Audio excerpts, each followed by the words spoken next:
ਇੱਕੋ ਪਾਰਟੀ ਹੈ ਜਿਹੜੀ ਪੰਜਾਬ ਨੂੰ ਅੱਜ ਕੁਝ ਦੇ ਸਕਦੀ ਹੈ ਔਰ ਪੰਜਾਬ ਨੂੰ ਇਸ ਜਿਹੜਾ ਅੱਜ ਫਾਈਨੈਂਸ਼ੀਅਲ ਮੈਸ ਕਹਿ ਲਓ, ਉਹ ਲਾਅ ਐਂਡ ਆਰਡਰ ਦੀ ਸਥਿਤੀ ਕਹਿ ਲਓ, ਉਹ ਇਹ ਹੈ ਬੀਜੇਪੀ ਦੀ ਸਰਕਾਰ ਬਣੇਗੀ ਤੇ ਸਾਡਾ ਸੂਬਾ ਜਿਹੜਾ ਖੁਸ਼ਹਾਲ ਹੋਵੇਗਾ।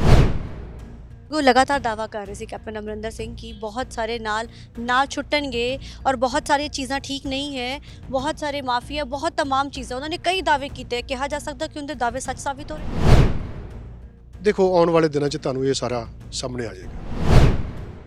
2022 ਦੀ ਚੋਣਾਂ ਤੋਂ ਪਹਿਲਾਂ ਜਿਸ ਤਰੀਕੇ ਦੇ ਨਾਲ ਵੱਡੇ ਫੇਰ ਬਦਲ ਦੇਖਣ ਨੂੰ ਮਿਲ ਰਹੇ ਨੇ ਭਾਜਪਾ ਦੇ ਵਿੱਚ, ਕਾਂਗਰਸ ਦੇ ਵੱਡੇ ਲੀਡਰ ਜਿਹੜੇ ਸ਼ਾਮਿਲ ਹੋ ਰਹੇ ਨੇ। ਕੱਲ ਵੀ ਦੋ ਵੱਡੇ ਲੀਡਰ ਸ਼ਾਮਿਲ ਹੋਏ। ਸਾਡੇ ਨਾਲ ਇਸ ਵੇਲੇ ਗੱਲ ਕਰਨ ਦੇ ਲਈ ਮੌਜੂਦ ਹੈ ਫਤਿਹ ਬਾਜਵਾ ਸਰ ਤੇ ਬਲਵਿੰਦਰ ਸਰ। ਕਿਵੇਂ ਐਡਾ ਵੱਡਾ ਬਦਲਾਵ ਦੇਖਣ ਨੂੰ ਮਿਲਿਆ? ਕਿਵੇਂ ਪਾਰਟੀ ਚੇਂਜ ਕਰਨ ਦਾ ਕਿਆ ਅਜਿਹੇ ਕਾਰਨ ਰਹੇ ਨਹੀਂ ਕਿ ਤੁਹਾਨੂੰ ਪਾਰਟੀ ਚੇਂਜ ਕਰਨੀ ਪੈ ਗਈ? ਮੈਂ ਆਪਣੀ ਜ਼ਿੰਦਗੀ ਦੇ, ਸਾਡੇ ਪਰਿਵਾਰ ਨੇ,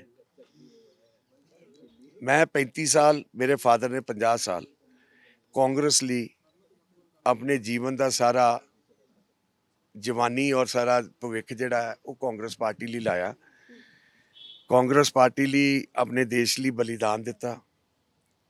ਸਾਡੇ ਫਾਦਰ ਸ਼ਹੀਦ ਹੋਏ 87 ਦੇ ਟੈਰਰਿਸਟਾਂ ਨਾਲ ਫਾਈਟ ਕਰਦੇ। ਦੁੱਖ ਲੱਗਦਾ ਹੈ ਇੱਕ ਪਰਿਵਾਰ ਦੇ ਵਿੱਚ ਇੰਨਾ ਕਰਨ ਤੋਂ ਬਾਅਦ, ਤੁਹਾਡੀਆਂ ਸੇਵਾਵਾਂ ਦੇਣ ਤੋਂ ਬਾਅਦ ਅੱਜ ਪਾਰਟੀ ਦਾ ਕੋਈ ਸਿਰ ਪੈਰ ਹੀ ਨਹੀਂ ਰਹਿ ਗਿਆ। ਕੋਰ ਇਨਡਿਸਪਲਿਨ, ਕੋਈ ਲੀਡਰਸ਼ਿਪ ਸਮਝ ਹੀ ਨਹੀਂ ਲੱਗਦੀ ਵੀ ਕਾਂਗਰਸ ਕਿੱਧਰ ਨੂੰ ਜਾ ਰਹੀ ਹੈ। ਆਪਣਾ ਯੋਗਦਾਨ ਆਪਣਾ ਸਮਝ ਦੇ ਮੁਤਾਬਕ ਅਸੀਂ ਪਾਰਟੀ ਨੂੰ ਬਾਰ-ਬਾਰ ਸਮੇਂ ਸਿਰ ਇਹ ਗੱਲਾਂ ਕਰਦੇ ਰਹੇ, ਪਰ ਜਿਸ ਵਕਤ ਅਸੀਂ ਦੇਖਿਆ ਵੀ ਪਾਰਟੀ ਹੁਣ ਆਪਣੇ ਹੈਰਾਕਰੀ ਕਰਨ ਦੀ ਮੂਡ 'ਚ ਆ ਗਈ ਹੈ ਵੀ ਹੁਣ ਆਪਣਾ ਨੁਕਸਾਨ ਹੋਰ ਕਿਸੇ ਨੇ ਨਹੀਂ ਕਰਨਾ, ਕਾਂਗਰਸ ਨੇ ਵਿਦਨ ਕਾਂਗਰਸ ਕਰਨਾ ਹੈ, ਤੇ ਉਸ ਵਕਤ ਪੰਜਾਬ ਨੂੰ ਅੱਜ ਫਾਈਨੈਂਸ਼ੀਅਲ ਮੈਸ ਤੋਂ ਬਚਾਉਣ ਲਈ, ਪੰਜਾਬ ਦੇ ਲਾਅ ਐਂਡ ਆਰਡਰ ਦੇ ਇਹ ਸਾਰੀ ਸਥਿਤੀ ਦੇਖਦਿਆਂ ਹੋਇਆਂ ਇੱਕ ਫੈਸਲਾ ਅਸੀਂ ਲਿਆ ਵੀ ਇੱਕ ਹੀ ਪਾਰਟੀ ਜਿਹੜੀ ਹੈਗੀ ਹੈ ਉਹ ਪੰਜਾਬ ਨੂੰ ਬਚਾ ਸਕਦੀ ਹੈ, ਪੋਲੀਟੀਕਲੀ ਸਟਰੋਂਗ ਕਰ ਸਕਦੀ ਹੈ, ਫਾਈਨੈਂਸ਼ੀਅਲੀ ਸਾਡੀ ਸਟੇਟ ਨੂੰ ਉਹ ਗਲੋਰੀ 'ਚ ਲਿਆ ਸਕਦੀ ਹੈ 1980 ਦੀ ਗਲੋਰੀ ਦੇ ਵਿੱਚ, and that is BJP under the leadership of Narendra Bhai Modi ਜੀ ਐਂਡ ਸ਼ਾਹ ਸਾਹਿਬ ਅਮਿਤ ਸ਼ਾਹ ਜੀ। ਇਹ ਪਾਰਟੀ ਹੈ ਜਿਹੜੇ ਦੇ ਕਮਿਟਡ ਪੀਪਲ ਜੋ ਕਹਿੰਦੇ ਨੇ ਸੋ ਕਰਕੇ ਵਿਖਾਉਂਦੇ ਆ। ਐਂਡ ਮੇਰਾ ਖਾਸ ਕਰਕੇ ਮੇਰਾ ਆਪਣਾ ਜਿਹੜਾ ਮੇਰੀ ਨੇਚਰ ਹੈ ਉਹ ਵੀ ਇਹ ਹੈ ਵੀ ਜੋ ਕਹੋ ਉਹ ਕਰਕੇ ਵਿਖਾਓ, ਅਦਰਵਾਈਜ਼ ਉਹ ਕਹਿਣ ਕਮਿਟ ਨਾ ਕਰੋ ਲੋਕਾਂ ਦੇ ਨਾਲ ਜੋ ਕਰਕੇ ਨਹੀਂ ਦਿਖਾ ਸਕਦੇ। ਮੈਂ ਸਮਝਦਾ ਇੱਕੋ ਸਰਕਾਰ ਹੈ, ਇੱਕੋ ਪਾਰਟੀ ਹੈ ਜਿਹੜੀ ਪੰਜਾਬ ਨੂੰ ਅੱਜ ਕੁਝ ਦੇ ਸਕਦੀ ਹੈ ਔਰ ਪੰਜਾਬ ਨੂੰ ਇਸ ਜਿਹੜਾ ਅੱਜ ਫਾਈਨੈਂਸ਼ੀਅਲ ਮੈਸ ਕਹਿ ਲਓ, ਉਹ ਲਾਅ ਐਂਡ ਆਰਡਰ ਦੀ ਸਥਿਤੀ ਕਹਿ ਲਓ, ਉਹ ਇਹ ਹੈ ਬੀਜੇਪੀ ਦੀ ਸਰਕਾਰ ਬਣੇਗੀ ਤੇ ਸਾਡਾ ਸੂਬਾ ਜਿਹੜਾ ਖੁਸ਼ਹਾਲ ਹੋਏਗਾ। ਕੀ ਕਾਰਨ ਹੈ ਕਾਂਗਰਸ ਦੇ ਵਿੱਚ ਜਿਸ ਤਰੀਕੇ ਨਾਲ ਵੱਡੇ ਨਾਮ ਲਗਾਤਾਰ ਅਲੱਗ ਹੋ ਰਹੇ ਨੇ? ਅਗਰ ਗੱਲ ਕੀਤੀ ਜਾਵੇ ਰਾਣਾ ਸੋਢੀ ਦੀ, ਤਾਂ ਉਹਨਾਂ ਨੇ ਵੀ ਬੋਲਿਆ ਕਿ ਕਮੀਆਂ ਬਹੁਤ ਲੰਬਾ ਅਰਸੇ ਵਿੱਚ ਬਿਤਾਇਆ ਲੇਕਿਨ ਹੁਣ ਉਹ ਚੀਜ਼ ਨਹੀਂ ਰਹੀ। ਕਿੱਥੇ? ਕਿਉਂਕਿ ਹੁਣ ਤਾਂ ਨਵੀਂ ਸਰਕਾਰ ਬਣੀ, ਨਵੇਂ ਸਾਰੇ ਉਹਦੇ ਵਿੱਚ ਚੀਜ਼ਾਂ ਆਈਆਂ, ਬਦਲਾਵ ਹੋਇਆ, ਇੱਕ ਬਦਲਾਵ ਦੀ ਜਿਹੜਾ ਵੇਵ ਚੱਲੀ ਸੀ ਕਿ ਸ਼ਾਇਦ ਹੁਣ ਕਾਂਗਰਸ ਵਿੱਚ ਬਦਲਾਵ ਹੋਏਗਾ। ਜਿਸ ਤਰੀਕੇ ਲੋਕਾਂ ਨੂੰ ਸੁਣਿਆ ਜਾ ਰਿਹਾ, ਲੋਕਾਂ ਦੇ ਵਿੱਚ ਵਿਚਰਿਆ ਜਾ ਰਿਹਾ ਹੈ, ਕਿੱਥੇ ਕਮੀ ਰਹਿ ਗਈ ਫਤਿਹ ਸਰ ਕਿ ਇਹ ਚੀਜ਼ ਕਰਨੀ ਤੇ ਮਤਲਬ ਤੁਹਾਨੂੰ ਇੰਨਾ ਵੱਡਾ ਸਟੈਪ ਚੱਕਣਾ? ਮੈਂ ਸਮਝਦਾ ਪਾਰਟੀ ਲੀਡਰਸ਼ਿਪ ਦੇ ਵਿੱਚ ਕਮੀ ਰਹਿ ਗਈ। ਜਿਹੜੀ ਪਾਰਟੀ ਹਾਈ ਕਮਾਂਡ ਸੀ ਉਹਨਾਂ ਨੇ ਪੰਜਾਬ ਨੂੰ ਜਿਹੜਾ ਸਹੀ ਢੰਗ ਨਾਲ ਕੰਟਰੋਲ ਨਹੀਂ ਕੀਤਾ, ਕਿਉਂਕਿ ਜੇ ਤੁਹਾਡਾ ਕੋਈ ਸੁਣਨ ਵਾਲਾ ਹੀ ਨਹੀਂ, ਤੁਸੀਂ ਆਪਣੀ ਫਰਿਆਦ ਕਿਹਨੂੰ ਦੱਸੋਗੇ? ਜਿਹੜੇ ਬੰਦੇ ਤੁਹਾਨੂੰ ਸੁਣਾਈ ਨਹੀਂ ਕਰਦੇ, ਸੀਨੀਅਰ ਲੀਡਰਸ਼ਿਪ ਨੂੰ ਸੁਣਦੇ ਹੀ ਨਹੀਂ, ਤੇ ਫਿਰ ਤੁਸੀਂ ਕੀ ਕਰੋਗੇ? ਫਿਰ ultimately you have to take a decision, ਔਰ ਬੜਾ ਔਖਾ ਡਿਸੀਜਨ। ਜੇ ਤੁਸੀਂ ਕਹੋ ਵੀ ਇਹ ਸੌਖਾ ਹੁੰਦਾ ਵੀ ਤੁਸੀਂ ਇੰਨੇ ਸਾਲ ਇੱਕ ਪਾਰਟੀ ਲਈ ਜ਼ਿੰਦਗੀ ਦਾ ਬਿਹਤਰੀਨ ਹਿੱਸਾ ਤੁਸੀਂ ਦਿੱਤਾ ਹੋਏ ਤੇ ਅੱਜ ਤੁਹਾਨੂੰ ਤੁਸੀਂ ਪਾਰਟੀ ਜੁਆਇਨ ਕਰਦੇ ਹੋ ਤੇ ਤੁਹਾਨੂੰ ਸਹੀ ਮਾਇਨੇ ਦੇ ਵਿੱਚ ਰੋਟੀ ਵੀ ਕਈ ਵਾਰ ਖਾਣ ਲੱਗਿਆ ਸੋਚੀਦਾ ਵੀ ਯਾਰ ਇਸ ਪਾਰਟੀ ਨੇ ਕੀ ਕੀਤਾ। ਜੇ ਇਸ ਪਾਰਟੀ ਲਈ ਅਸੀਂ ਸਾਰੀ ਜ਼ਿੰਦਗੀ ਵਕਫ ਕਰਤੀ, ਉਸ ਪਾਰਟੀ ਦੇ ਵਿੱਚ ਅੱਜ ਇਹ ਹਾਲਾਤ ਹੋ ਗਏ ਨੇ ਵੀ ਸੀਨੀਅਰ ਲੀਡਰਸ ਨੂੰ ਸੁਣਿਆ ਹੀ ਨਹੀਂ ਜਾ ਰਿਹਾ। ਕਿਉਂ ਨਹੀਂ ਸੁਣਿਆ ਜਾ ਰਿਹਾ? ਕਿੱਥੇ ਕਮੀਆਂ ਹੋ ਰਹੀਆਂ? ਕਿਹੜੀਆਂ ਅਜਿਹੀਆਂ ਚੀਜ਼ਾਂ ਸੀਗੀਆਂ ਜਿਹੜੀ ਸੁਣੀਆਂ ਨਹੀਂ ਗਈਆਂ ਤੁਹਾਡੇ? ਕਿਉਂਕਿ ਤੁਹਾਡੇ ਲਈ ਤਾਂ ਨਵਜੋਤ ਸਿੰਘ ਸਿੱਧੂ ਨੇ ਸਟੇਜ ਦੇ ਉੱਪਰ ਖੜੇ ਹੋ ਕੇ ਤੁਹਾਡਾ ਵੇਵ ਕੀਤਾ ਸੀ ਕਿ ਹਾਂ ਜਿਹੜੀ ਤੁਹਾਡੀ ਸੀਟ ਸੀ, ਹਾਲਾਂਕਿ ਜ਼ਰੂਰ ਤੁਹਾਡੇ ਦੋਨੇ ਭਰਾਵਾਂ ਦੇ ਵਿੱਚ ਅਸੀਂ ਤੁਹਾਡਾ ਸਵਾਲ ਵੀ ਤੁਹਾਨੂੰ ਪਹਿਲਾਂ ਇੰਟਰਵਿਊ ਤੋਂ ਤੇ ਇਹ ਚੀਜ਼ ਪੁੱਛੀ, ਤੁਸੀਂ ਕਿਹਾ ਸੀ ਕਿ ਅਸੀਂ ਦੋਨੇ ਭਰਾ ਖੜੇ ਹੋਵਾਂਗੇ। ਕਿਆ ਚੀਜ਼ ਇਹੋ ਜਿਹੀ ਰਹੀ ਕਿ ਜੋ ਤੁਹਾਡੀ ਨਹੀਂ ਸੁਣੀ ਗਈ ਕਿ ਇਹ ਇੰਨਾ ਵੱਡਾ ਸਟੈਪ ਚੱਕਣਾ ਪਿਆ? ਗੱਲ ਇਹ ਸੀਟ ਦੀ ਨਹੀਂ, ਗੱਲ ਇਹ ਟਿਕਟ ਦੀ ਨਹੀਂ, ਗੱਲ ਇੱਕ ਅਸੂਲ ਦੀ ਹੈ। ਸਾਡੇ ਪਾਰਟੀ ਦੇ ਪ੍ਰਧਾਨ ਸੀ, ਮੇਰੇ ਮਿੱਤਰ ਨੇ, ਮੇਰੇ ਅੱਜ ਵੀ ਮਿੱਤਰ ਨੇ। ਮੈਂ ਜਿਹੜੀ ਸਾਰੀ ਕਲੈਕਟਿਵ ਲੀਡਰਸ਼ਿਪ ਦੀ ਗੱਲ ਕਰਦਾ, ਜਿੰਨੀ ਦੇਰ ਤੱਕ ਲੀਡਰਸ਼ਿਪ ਇਕੱਠੇ ਸਿਰ ਜੋੜ ਕੇ ਇਲੈਕਸ਼ਨ ਨਹੀਂ ਲੜਦੀ, ਤੁਸੀਂ ਪਾਰਟੀ ਇਲੈਕਸ਼ਨ ਨਹੀਂ ਜਿੱਤ ਸਕਦੇ। ਇਹ ਗੱਲ ਬਿਲਕੁਲ ਕਲੀਅਰ ਹੈ। ਇਹ ਲੋਕ ਸਾਰੇ ਆਪਣੀਆਂ ਆਪਣੀਆਂ ਸੀਟਾਂ ਤੇ ਰਹਿ ਗਏ ਵੀ ਮੇਰੀ ਕਿਹਦੇ ਨਾਲ ਦੋਸਤੀ ਹੈ, ਮੈਂ ਉਹਨੂੰ ਕਿੱਦਾਂ ਸੀਟਾਂ ਦਵਾਵਾਂ। ਕੋਈ ਜਿੱਤਦਾ ਹਾਰਦਾ ਇਹ ਉਹਨਾਂ ਦਾ ਮਸਲਾ ਨਹੀਂ ਹੈ। ਉਹ ਇਹ ਹੈ ਵੀ ਇਹ ਕਿੱਦਾਂ ਕੱਟਿਆ ਜਾ ਸਕਦਾ ਹੈ, ਇਹਨੂੰ ਕਿੱਦਾਂ ਲਿਆਇਆ ਜਾ ਸਕਦਾ। ਜਦੋਂ ਇਸ ਕਿਸਮ ਦੇ ਫਲਸਫੇ ਤੁਹਾਡੀਆਂ ਪਾਰਟੀ ਦੇ ਵਿੱਚ ਚੱਲਣੇ ਸ਼ੁਰੂ ਹੋ ਜਾਣ ਤੇ ਫਿਰ ਪਾਰਟੀ ਬਚਦੀ ਨਹੀਂ। You have to take a decision, you have to take a step aside, then you have to march forward. ਸਾਨੂੰ ਪਤਾ ਹੈ ਵੀ ਭਾਜਪਾ ਦਾ ਪੰਜਾਬ ਦੇ ਵਿੱਚ ਜਦੋਂ ਪਾਰਟੀ ਦਾ ਝੰਡਾ ਗੱਡਣਾ ਹੈ, ਪਾਰਟੀ ਦਾ ਝੰਡਾ ਲਹਿਰਾਣਾ, it's a very uphill task. ਪਰ ਵੀ will I am very 100% sure ਅਸੀਂ ਉਸ ਟਾਸਕ ਨੂੰ ਜਿਹੜਾ ਨਾ ਪੂਰਾ ਕਰਕੇ ਵਿਖਾਵਾਂਗੇ। ਥਿੰਕ ਕਿ ਜਿਸ ਤਰੀਕੇ ਦੇ ਨਾਲ ਇੱਕ ਵਰਚਸਵ ਪੂਰਾ ਬਣਿਆ ਕਿਸਾਨੀ ਅੰਦੋਲਨ ਕਰਕੇ, ਜਿਸ ਤਰੀਕੇ ਦੇ ਨਾਲ ਇੱਕ ਵੇਵ ਚੱਲੀ ਸੀ, ਕਿਸਾਨਾਂ ਨੇ ਵੀ ਆਪਣੀ ਪਾਰਟੀ ਬਣਾਈ ਹੈ, ਕਿਆ ਹੁਣ ਲੋਕ ਭਾਜਪਾ ਨੂੰ ਐਕਸੈਪਟ ਕਰਨਗੇ? ਤੁਹਾਨੂੰ ਲੱਗਦਾ ਇਸ ਚੀਜ਼ ਨੂੰ? ਨਹੀਂ, ਭਾਜਪਾ ਨੂੰ ਐਕਸੈਪਟ ਕਿਉਂ ਨਹੀਂ ਕਰਨਗੇ, ਇਸ ਗੱਲ ਤੇ ਆਪਾਂ ਆਈਏ। ਜੇ ਨਰਿੰਦਰ ਭਾਈ ਮੋਦੀ ਪੰਜਾਬ ਦੇ ਲੋਕਾਂ ਲਈ, ਪੰਜਾਬ ਲਈ ਕੋਈ ਵੱਡਾ ਸਟੈਪ ਚੁੱਕਦੇ ਨੇ, ਉਹਨਾਂ ਨੂੰ ਅਨਾਉਂਸਮੈਂਟ ਕਰਦੇ ਨੇ, ਤੇ ਕਿਉਂ ਨਾ ਪੰਜਾਬ ਦੇ ਕਿਸਾਨ ਜਿਹੜੇ ਨੇ ਉਹ ਬੀਜੇਪੀ ਨੂੰ ਜਾਂ ਨਰਿੰਦਰ ਭਾਈ ਮੋਦੀ ਨੂੰ ਅਪਣਾਉਣਗੇ। ਜੇ ਅੱਜ 1 ਲੱਖ ਕਰੋੜ ਦਾ ਕਰਜ਼ਾ ਕਿਸਾਨੀ ਦਾ ਜੇ ਉਹ ਮਾਫ ਕੀਤਾ ਜਾਂਦਾ ਹੈ, ਉਹਦਾ ਜਿਹੜਾ ਇੰਟਰਸਟ ਵੇਵ ਆਫ ਕੀਤਾ ਜਾਂਦਾ ਹੈ, ਸਰਕਾਰ ਕਹਿੰਦੀ ਹੈ ਵੀ ਅਸੀਂ ਆ ਕੇ ਆਪਣੇ ਮੈਨੀਫੈਸਟੋ 'ਚ ਇਹ ਚੀਜ਼ ਪਾਵਾਂਗੇ, ਤੇ ਕਿਉਂ ਨਾ ਲੋਕ ਅੱਜ ਇੱਕ ਕਿਸਾਨ ਨੂੰ ਕਿਸੇ ਦਾ 10 ਲੱਖ 20 ਲੱਖ ਕਰਜ਼ਾ ਹੈ, ਤੇ ਜੇ ਕਿਸੇ ਕਿਸਾਨ ਦਾ ਅੱਜ ਉਹ ਕਰਜ਼ਾ ਲਾਹਣ ਦੇ ਉਹਦੇ ਕੋਲ ਮਜਬੂਰੀ ਹੈ, ਉਹ ਨਹੀਂ ਕਰ ਸਕਦਾ, ਤੇ ਉਹ ਜਿਹੜਾ ਕਰਜ਼ੇ ਦਾ ਉੱਤੇ ਸੂਦ ਵਧੀ ਜਾਂਦਾ ਹੈ, ਤੇ ਜੇ ਉਹ ਸਾਰਾ ਕੁਝ ਮਾਫ ਹੋਏਗਾ ਤੇ ਕਿਉਂ ਕਿਸਾਨ ਜਿਹੜਾ ਹੈ ਉਹ ਬੀਜੇਪੀ ਨੂੰ ਵੋਟ ਨਹੀਂ ਪਾਏਗਾ। ਮੋਦੀ ਜਾ ਰਹੇ ਯਾਨੀ ਕਿ ਵੱਡੇ ਐਲਾਨ ਹੋ ਸਕੇ, ਲੇਕਿਨ ਚੰਨੀ ਸਰਕਾਰ ਵੀ ਤਾਂ ਲਗਾਤਾਰ ਐਲਾਨ ਕਰ ਰਹੀ ਹੈ। ਸਰਕਾਰ ਐਲਾਨ ਹੀ ਕਰਦੀ ਹੈ ਨਾ, ਐਲਾਨ ਕਰਨਾ ਉਸ ਨੂੰ ਜ਼ਮੀਨ ਤੇ ਲਾਗੂ ਕਰਨਾ ਬੜਾ ਫਰਕ ਹੈ। ਨਰਿੰਦਰ ਭਾਈ ਮੋਦੀ ਜੀ ਨੇ ਕਿਹਾ 3 ਕਾਲੇ ਕਾਨੂੰਨ ਵਾਪਸ ਲੈ, ਮਾਫੀ ਮੰਗੀ, ਲੈ ਗਏ, MSP ਦੇਵਾਂਗੇ, ਦਿੱਤੀ ਗਈ। ਕਰਤਾਰਪੁਰ ਸਾਹਿਬ ਦਾ ਲਾਂਘਾ ਖੋਲਿਆ, ਜਿਹੜੇ ਲੋਕ ਅਰਦਾਸਾਂ ਕਰਦੇ ਆਏ ਕਿਸੇ ਨਾਲ ਹੋਇਆ, ਤੇ ਅੱਗੇ ਵੀ ਪੰਜਾਬ ਨੂੰ ਜੇਕਰ ਕੁਝ ਮਿਲੇਗਾ ਤੇ ਭਾਜਪਾ ਦੀ ਸਰਕਾਰ, ਸੈਂਟਰ ਦੀ ਸਰਕਾਰ ਹੀ ਦੇ ਸਕੇਗੀ। ਤੁਸੀਂ ਇੱਕ ਚੀਜ਼ ਨੂੰ ਇਹ ਸਮਝ ਕੇ ਚੱਲੋ ਵੀ ਪੰਜਾਬ ਦੇ ਉੱਤੇ ਜਿਸ ਕਿਸਮ ਦਾ ਕਰਜ਼ਾ ਹੈ ਇਸ ਵੇਲੇ, ਇਹਦਾ ਸੂਦ ਹੀ ਨਹੀਂ ਸਾਡੇ ਕੋਲ ਲੱਥਣਾ, ਤੇ ਜੇ ਉਹ ਕਰਜ਼ਾ ਮਾਫ ਕਰ ਦੇ ਸੈਂਟਰ ਦੀ ਸਰਕਾਰ, ਤੇ ਕਿਉਂ ਨਾ ਪੰਜਾਬ ਹੋਰ ਕੀ ਚਾਹੀਦਾ। ਜੇ ਤੁਹਾਨੂੰ ਨੌਕਰੀਆਂ ਮਿਲ ਜਾਣ ਸਾਡੇ ਬੱਚਿਆਂ ਨੂੰ। ਕਹਿ ਰਹੇ ਨੇ ਖਜ਼ਾਨਾ ਖਾਲੀ ਨਹੀਂ, ਲੇਕਿਨ ਨਵਜੋਤ ਸਿੰਘ ਸਿੱਧੂ ਕਹਿ ਰਹੇ ਨੇ ਕਿ ਖਜ਼ਾਨਾ ਖਾਲੀ ਹੈ। ਅਸਲ ਚੀਜ਼ ਕੀ ਹੈ? ਕਿਉਂਕਿ ਤੁਸੀਂ ਤਾਂ ਵਿੱਚ ਰਹੇ ਹੋ, ਲੰਬੇ ਸਮੇਂ ਤੁਹਾਡਾ ਤਜਰਬਾ ਹੈ, ਤੁਸੀਂ ਮੰਤਰੀ ਰਹੇ ਹੋ, MLA ਰਹੇ ਹੋ, ਕਿਵੇਂ ਤੁਹਾਨੂੰ ਲੱਗਦਾ? ਸਰਕਾਰਾਂ ਦੇ ਖਜ਼ਾਨੇ ਕਦੀ ਖਾਲੀ ਨਹੀਂ ਹੁੰਦੇ, ਪਰ ਇੱਕ ਜੇ ਮੇਰੇ ਕੋਲ 1000 ਰੁਪਈਆ ਹੈ ਤੇ ਮੈਂ ਖਰਚਾ 5000 ਦਾ ਕਰਾਂਗਾ, ਤੇ ਫਿਰ ਉਹਦਾ ਮਤਲਬ ਕੀ ਹੈ? 4000 ਤੇ ਕਰਜ਼ਾ ਹੀ ਲਵਾਂਗੇ ਨਾ। ਖਜ਼ਾਨਾ ਪੈਸੇ ਬਾਹਰੋਂ ਲੈ ਕੇ ਵਿਆਜੀ, ਤੇ ਫਿਰ ਅਸੀਂ ਉਹ ਕਹੀਏ ਵੀ ਸਾਡਾ ਖਜ਼ਾਨਾ ਭਰਿਆ, ਉਹ ਖਜ਼ਾਨਾ ਭਰਿਆ ਨਹੀਂ, ਤੁਸੀਂ ਵਿਆਜ, ਤੁਸੀਂ ਕਰਜ਼ਾ ਪਰ ਕਰਜ਼ਾ ਡੋਬੀ ਤੁਰੀ ਜਾ ਰਹੇ ਹੋ। ਸੋ ਅਸਲ ਪੋਜੀਸ਼ਨ ਪੰਜਾਬ ਦੀ ਹੈ, ਕੋਈ ਸਰਕਾਰ ਵੀ ਆਏ, ਕਿਸੇ ਕੋਲ ਕੋਈ ਅਲਾਦੀਨ ਦਾ ਚਿਰਾਗ ਨਹੀਂ ਵੀ ਉਹ ਕਹਿਣ ਵੀ ਜੀ ਇਹ ਸਾਰਾ ਕੁਝ ਪੰਜਾਬ ਤੇ ਵਿੱਤੀ ਬੋਝ ਪਈ ਜਾ ਰਿਹਾ। ਤੁਹਾਨੂੰ ਲੋੜ ਹੈ, ਤੁਸੀਂ ਬਾਹਰ ਸੜਕਾਂ ਤੇ ਬੈਠੇ ਹੋ, ਤੇ ਜੇ ਮੈਨੂੰ ਇਹ ਹੈ ਵੀ ਤੁਹਾਡਾ ਕੰਮ ਕਰਨਾ ਤੇ ਮੈਂ ਪੈਸਾ ਚੁੱਕਣਾ ਤੇ ਤੁਹਾਨੂੰ ਦੇ ਦੇਣਾ। ਬੋਝ ਕਿੱਥੇ ਪਿਆ? ਸਰਕਾਰ ਤੇ, ਆਉਣ ਵਾਲੀਆਂ ਨਸਲਾਂ ਤੇ। ਸੋ ਇਹ ਜਿਹੜੀ ਚੀਜ਼ ਹੈ, ਇਹ ਇੱਕ ਚੀਜ਼ ਸਮਝਣੀ ਚਾਹੀਦੀ ਹੈ। ਇਸ ਚੀਜ਼ ਨੂੰ ਜਿਹੜੀ ਆਪਣਾ ਜੇ ਪੰਜਾਬ ਨੂੰ ਬਚਾਉਣਾ ਹੈ ਤੇ ਸਾਨੂੰ ਇਹ ਅੱਜ ਚੰਗੀ ਸਰਕਾਰ ਤੇ ਜਿਹੜੀ ਪਾਰਟੀ ਉਹ ਕਰਜ਼ਾ ਮਾਫ ਕਰ ਸਕਦੀ ਹੋਈ, ਉਹ ਪੰਜਾਬ ਨੂੰ ਇਸ ਮੈਸ ਚੋਂ ਬਾਹਰ ਕੱਢ ਸਕਦੀ ਹੋਈ, ਉਸ ਪਾਰਟੀ ਨੂੰ ਲਿਆਉਣਾ ਚਾਹੀਦਾ ਹੈ। ਭਾਜਪਾ ਹੀ ਇੱਕ ਬਦਲ ਹੈ, ਭਾਜਪਾ ਹੀ ਇੱਕ ਚੀਜ਼ ਹੈ। ਲਗਾਤਾਰ ਸਵਾਲ ਖੜੇ ਕਰ ਰਹੀ ਹੈ, ਲਗਾਤਾਰ ਆ ਕੇ ਉਹ ਚੀਜ਼ਾਂ ਦਿਖਾ ਰਹੀ ਹੈ ਪੰਜਾਬ ਦੀ। ਸਰ ਕੀ ਲੱਗਦਾ ਹੈ ਕਿ ਉਹ ਫ੍ਰੀ ਦੀ ਗੱਲ ਆਖ ਰਹੇ ਨੇ, ਲੇਕਿਨ ਤੁਹਾਨੂੰ ਲੱਗਦਾ ਹੈ ਕਿ ਚੀਜ਼ਾਂ ਪੋਸਿਬਿਲਿਟੀਜ਼ ਹੈਗੀਆਂ? ਬਿਲਕੁਲ ਬੇਬੁਨਿਆਦ।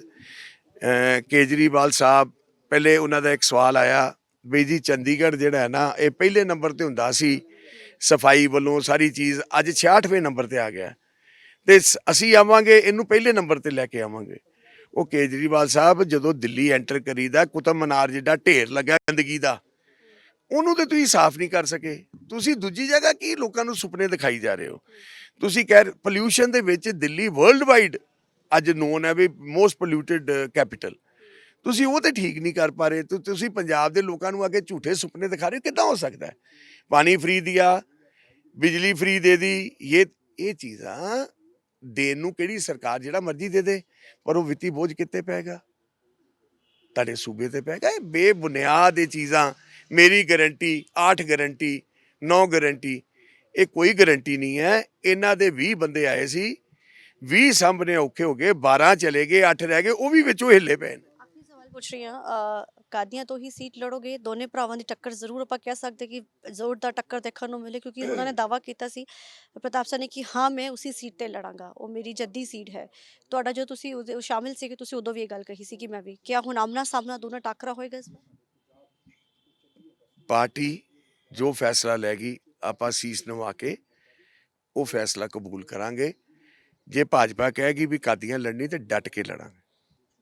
ਵੱਡੇ ਚਿਹਰੇ ਜਾਣਗੇ ਹੁਣ ਭਾਜਪਾ ਦੇ ਵਿੱਚ, ਲਿਸਟ ਬੜੀ ਲੰਬੀ ਤਿਆਰ ਹੋ ਰੱਖੀ ਹੈ। ਬਹੁਤ ਲੰਬੀ ਲਿਸਟ ਹੈ, ਬਹੁਤ ਲੰਬੀ ਲਾਈਨ ਹੈ। ਦਿਨੋਂ ਦਿਨ ਤੁਸੀਂ ਵੇਖੋ। ਕਾਂਗਰਸ ਤੋਂ ਹੀ ਜਾਣਗੇ, ਕਿਆ ਕਾਰਨ ਹੈ ਕਿ ਕਾਂਗਰਸ ਦੇ ਬੰਦੇ ਹੀ ਟੁੱਟ ਰਹੇ ਨੇ? ਨਹੀਂ ਕਾਂਗਰਸ ਦੇ ਨਹੀਂ, ਮੈਂ ਅਕਾਲੀ ਦਲ, ਕਾਂਗਰਸ। ਪਰ ਵੱਡੇ ਚਿਹਰੇ ਕਾਂਗਰਸ ਦੇ ਨੇ, ਵੱਡੇ ਚਿਹਰੇ ਕਾਂਗਰਸ ਦੇ ਜਾ ਰਹੇ ਨੇ। ਹਾਂਜੀ, ਭਾਜਪਾ 'ਚ ਆਉਣ ਲਈ ਹਰ ਪਾਰਟੀ ਦਾ ਚਿਹਰਾ ਆ ਰਿਹਾ। ਕਿਉਂ ਆ ਰਿਹਾ ਹੈ? ਟੈਲ ਮੀ ਵਨ ਥਿੰਗ। ਬੰਦਾ ਉਧਰ ਆਂਦਾ ਹੈ ਜਿਸ ਤੇ ਤੁਹਾਨੂੰ ਕੋਈ ਆਸ ਉਮੀਦ ਹੁੰਦੀ ਹੈ, ਤੇ ਉਹ ਆਸ ਉਮੀਦ ਅਕੇਲੀ ਭਾਜਪਾ ਕੋਲ ਹੈ। ਭਾਜਪਾ ਦਾ ਬੰਦਾ ਕਿਉਂ ਨਹੀਂ ਆ ਰਿਹਾ ਕਾਂਗਰਸ 'ਚ? ਕਿਉਂ ਨਹੀਂ ਆ ਰਿਹਾ? ਜਾਂ ਆਪ ਆਦਮੀ ਪਾਰਟੀ 'ਚ ਕਿਉਂ ਨਹੀਂ ਜਾ ਰਿਹਾ? the only thing is we BJP is the only hope ਜਿਹੜਾ ਸਾਡੇ ਸੂਬੇ ਨੂੰ ਬਚਾ ਸਕਦਾ ਹੈ।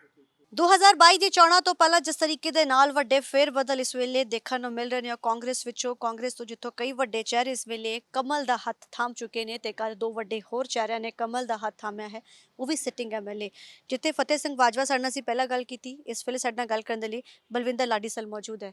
ਸਭ ਤੋਂ ਪਹਿਲਾਂ ਤੇ ਤੁਹਾਨੂੰ, ਤੁਹਾਡੇ ਚੈਨਲ ਨੂੰ, ਸਾਰਿਆਂ ਨੂੰ ਮੇਰੇ ਵੱਲੋਂ ਬਹੁਤ ਸਤਿ ਸ੍ਰੀ ਅਕਾਲ। ਨਵੇਂ ਸਾਲ ਦੀ ਲੱਖ ਲੱਖ ਵਧਾਈ, ਮੁਬਾਰਕਾਂ। ਅਗਲੀ ਗੱਲ ਮੈਂ ਤੁਹਾਡੇ ਤੋਂ ਤੁਸੀਂ ਕਹੋ। ਵੱਡਾ ਬਦਲਾਵ ਸਿਟਿੰਗ MLA ਹੁੰਦੇ ਹੋਏ ਕਿਆ ਕਾਰਨ ਮੰਨੇ ਜਾ ਸਕਦੇ ਨੇ? ਇਹੀ ਸਵਾਲ ਅਸੀਂ ਬਾਜਵਾ ਸਰ ਨੂੰ ਵੀ ਪੁੱਛਿਆ ਸੀ ਕਿ ਆਖਿਰ ਇਹ ਜੀ ਕਿਹੜੀ ਮਜਬੂਰੀ ਹੋਗੀ ਜਿਨ੍ਹਾਂ ਦੇ ਹੱਥ ਫੜ ਕੇ ਸਟੇਜ ਤੇ ਭਰੀ ਹੋਈ ਰੈਲੀ ਵਿੱਚ ਕਿਹਾ ਜਾਂਦਾ ਹੈ ਕਿ ਇਹ ਦੁਬਾਰਾ ਤੋਂ ਸੀਟ ਲੜਨਗੇ, ਉਹੀ MLA ਕਾਂਗਰਸ ਦਾ ਪੱਲਾ ਛੱਡ ਕੇ ਕਮਲ ਦਾ ਪੱਲਾ ਫੜ ਰਹੇ ਨੇ। ਦੇਖੋ, ਇੱਕ ਕਹਾਵਤ ਹੈ ਕਿ ਜਿਸ ਘਰ ਦੇ ਵਿੱਚ ਕਲਾ ਕਲੇਸ਼ ਆਏ ਉਹ ਘਰ ਦਾ ਫਿਰ ਬੇਸਿਕਲੀ ਤੁਹਾਨੂੰ ਪਤਾ ਨੁਕਸਾਨ ਹੁੰਦਾ। ਸੋ ਕਲਾ ਕਲੇਸ਼ ਜਿਸ ਘਰ 'ਚ ਅੱਜ ਜੋ ਹਾਲਾਤ ਕਾਂਗਰਸ ਦੇ ਬਣ ਗਏ ਨੇ, ਵੱਖ-ਵੱਖ ਧੜਿਆਂ 'ਚ ਵੰਡੀ ਗਈ ਹੈ, ਔਰ ਇਲੈਕਸ਼ਨਾਂ 'ਚ ਜਿਹੜੇ ਵਰਕਰ ਨੇ ਉਹ ਬੜੇ ਮਜੂਸ ਨੇ। ਉਹ ਇਹ ਸੋਚ ਰਹੇ ਨੇ ਕਿ ਕਿਸ ਲੀਡਰ ਵੱਲ ਜਾਈਏ, ਕਿਸ ਪਾਰਟੀ ਵੱਲ ਜਾਈਏ, ਕਿ ਕਿਸੇ ਨੂੰ ਕੁਝ ਨਜ਼ਰ ਨਹੀਂ ਆ ਰਿਹਾ। ਸੋ ਅਸੀਂ ਫੈਸਲਾ ਕੀਤਾ, ਮੈਂ ਔਰ ਸਰਦਾਰ ਫਤਿਹ ਜੰਗ ਸਿੰਘ ਬਾਜਵਾ, ਹੋਰ ਬਹੁਤ ਸਾਰੇ ਸਾਥੀ। ਅਗਲੇ ਦਿਨਾਂ 'ਚ ਤੁਸੀਂ ਦੇਖੋ ਕਿ ਇੱਕ ਲਾਈਨ ਬਹੁਤ ਵੱਡੀ ਹੈ ਜਿਹੜੀ ਕਿ ਭਾਜਪਾ, ਜਿਹੜੀ ਸਾਡੀ ਪਾਰਟੀ ਆ, ਉਹਦੇ 'ਚ ਸ਼ਾਮਲ ਹੋ ਰਹੇ ਨੇ। ਅਸੀਂ ਕੱਲ੍ਹ ਹੀ ਅਜੇ ਜੁਆਇਨ ਕੀਤਾ।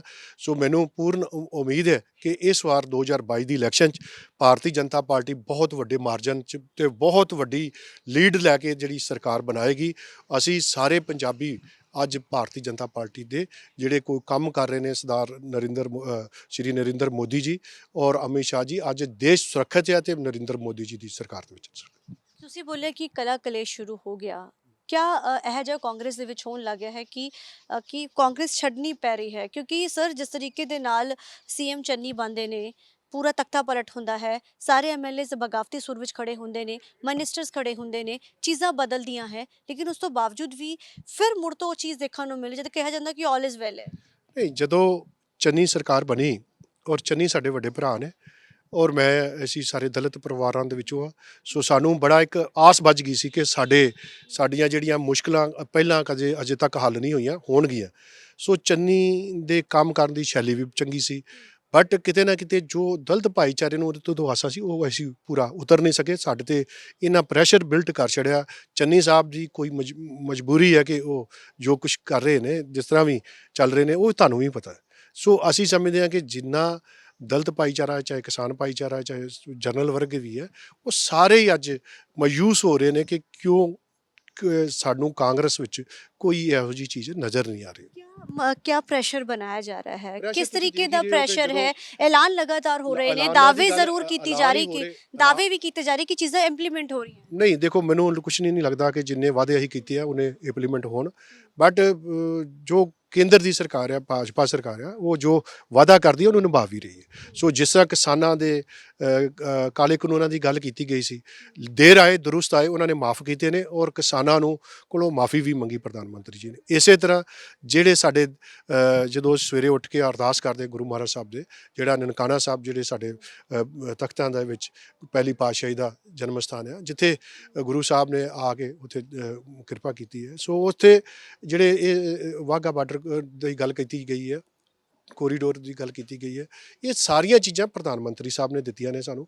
ਉਹਨਾਂ ਕਰਕੇ ਅਸੀਂ ਬੀਜੇਪੀ ਤੋਂ ਪ੍ਰਭਾਵਿਤ ਹੋ ਕੇ ਬੀਜੇਪੀ ਦਾ ਲੜ ਫੜਿਆ।